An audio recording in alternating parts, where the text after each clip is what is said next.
Hello and welcome to today's business programme. I'm Liz Hay and joining me in the studio is Stephen Tighe, Group Managing Director at Allegro Optical. When Stephen's partner Cheryl first visited the business programme, Allegro Optical was relatively new, with exciting ambitions to provide outstanding optical care to musicians residing in the UK and overseas.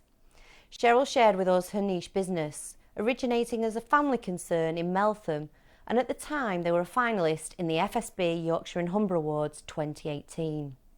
Today, Stephen joins me to talk about business growth and what 2020 has in store. Hi Stephen. Good afternoon. And welcome to the programme. Thank you. Is it fair to say that since 2018 that Allegro Optical has expanded as a physical operation? Indeed so. We have now got two practices within a fairly short distance of each other.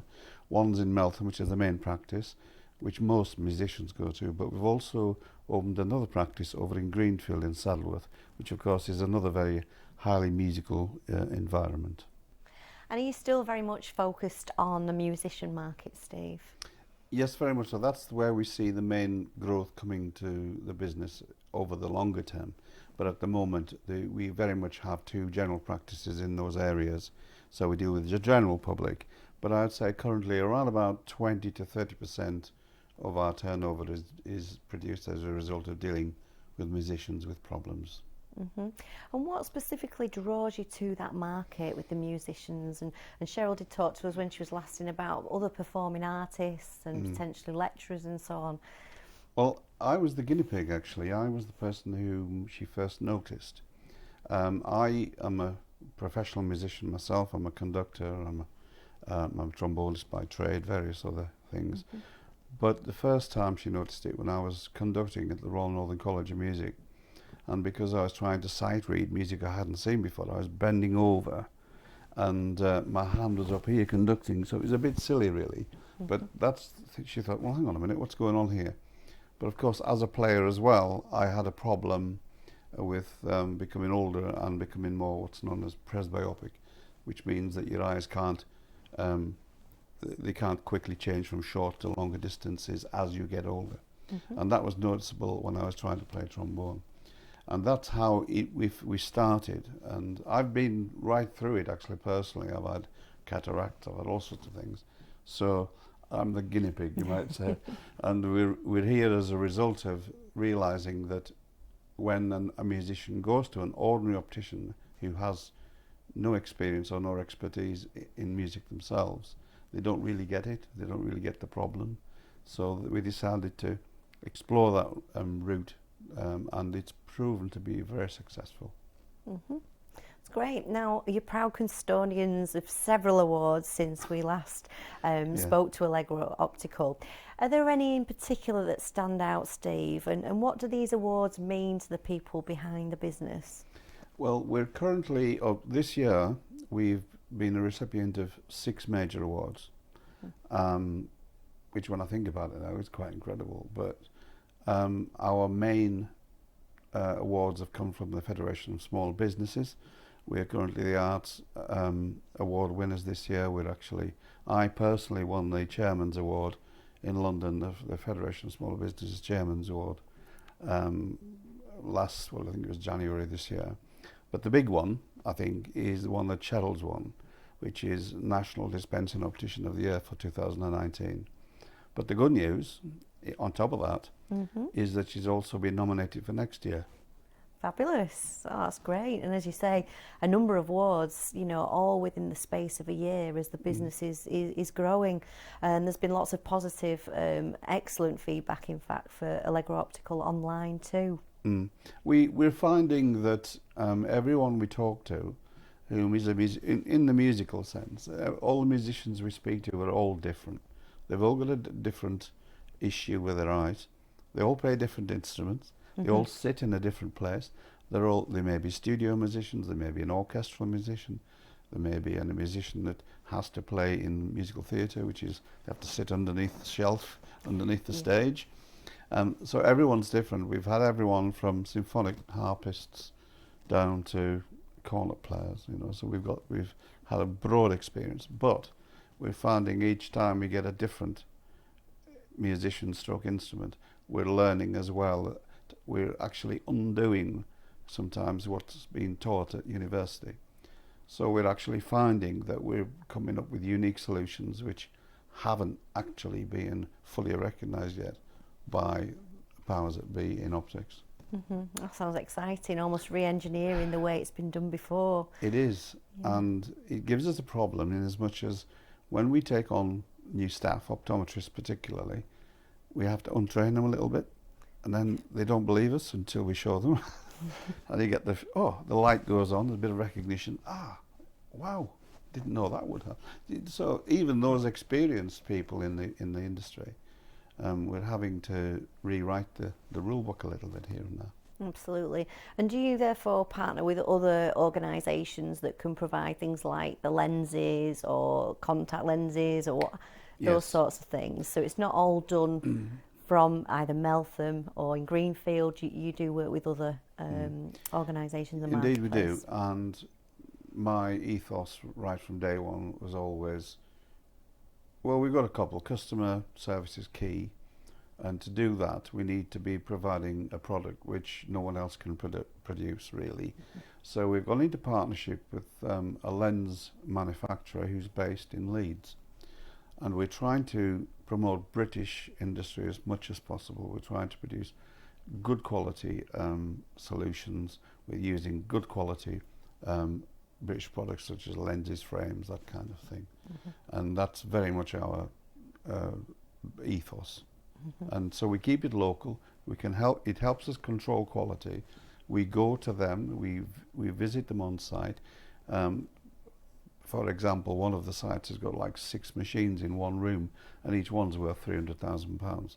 So that's a major piece of technology that, as a smaller business, we couldn't afford to put into our businesses. But we go to them because they are the best in their field. And we believe that being local, Yorkshire as well, helps. Yeah. You know, and we're trying to make sure that the business stays as much as possible in our area. Absolutely, and you get to do your own quality assurance on what That's returns right. as well. And again, we're having to get them to think outside the box. They're having to redesign the way they produce a lens, for example, because we don't want the normal thing in the normal place. We want it somewhere else. So if you're a harpist and you have fine strings here, you need a little reading addition here so you can see them. There's lots of really interesting science behind it. Yeah, absolutely, and definitely innovative in the way you're approaching things. Just from a business point of view now, Steve, looking back since you began Allegro Optical, what sort of advice would you give to any other small businesses out there about setting up or indeed growth?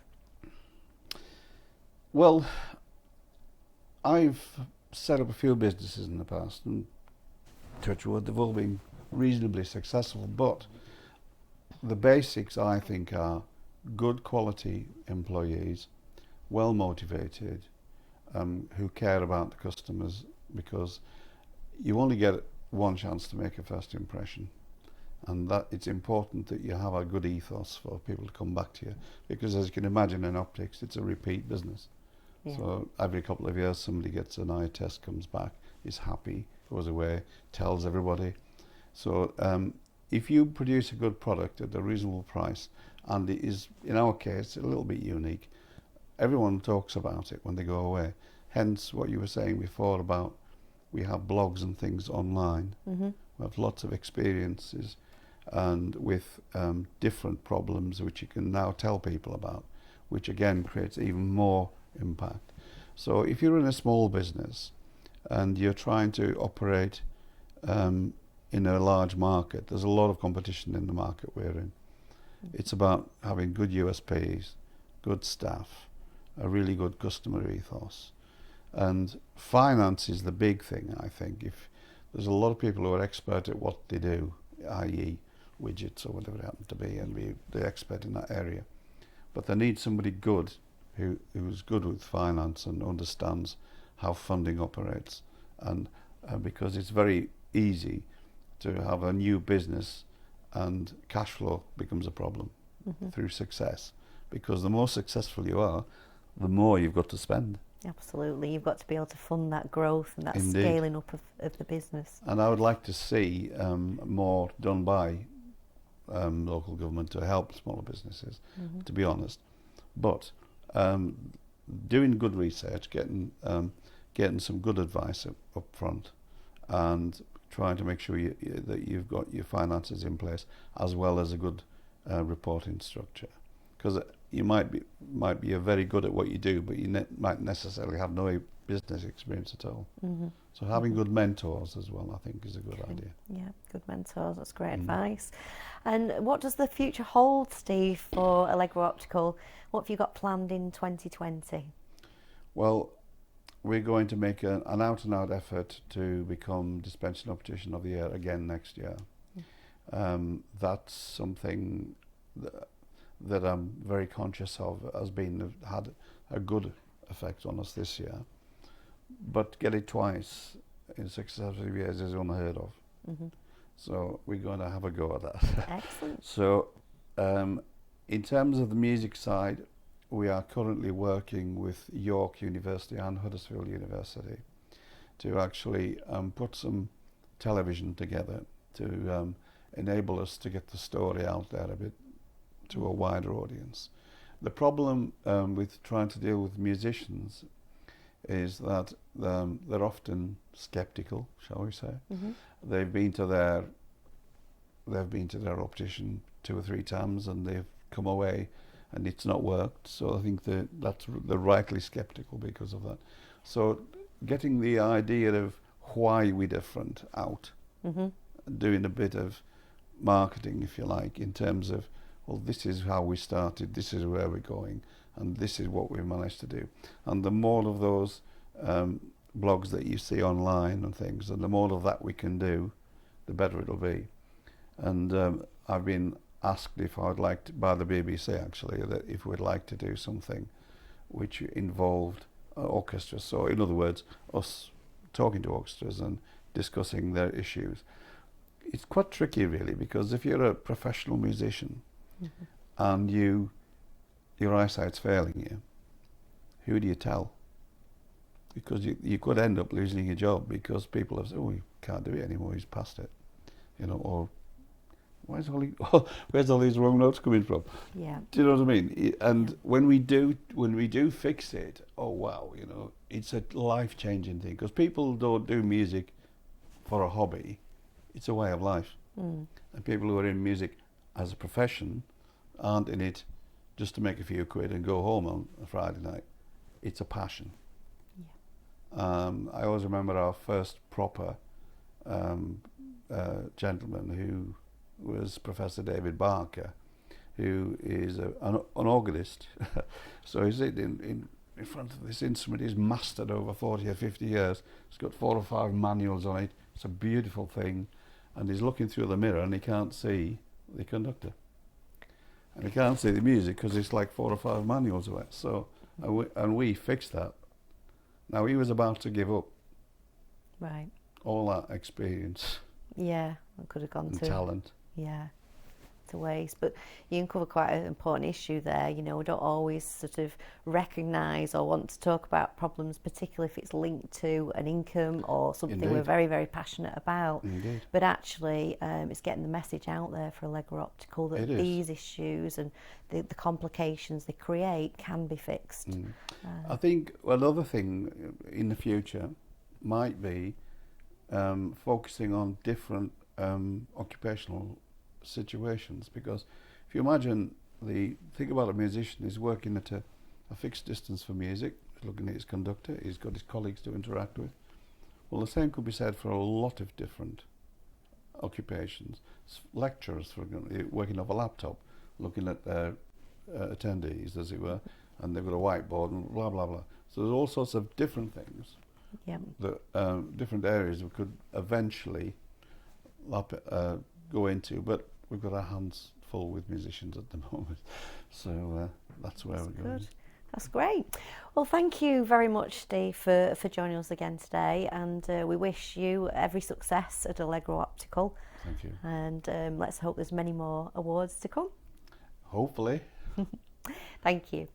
Now that's all we have time for on today's show, but do join me again next time on the business programme.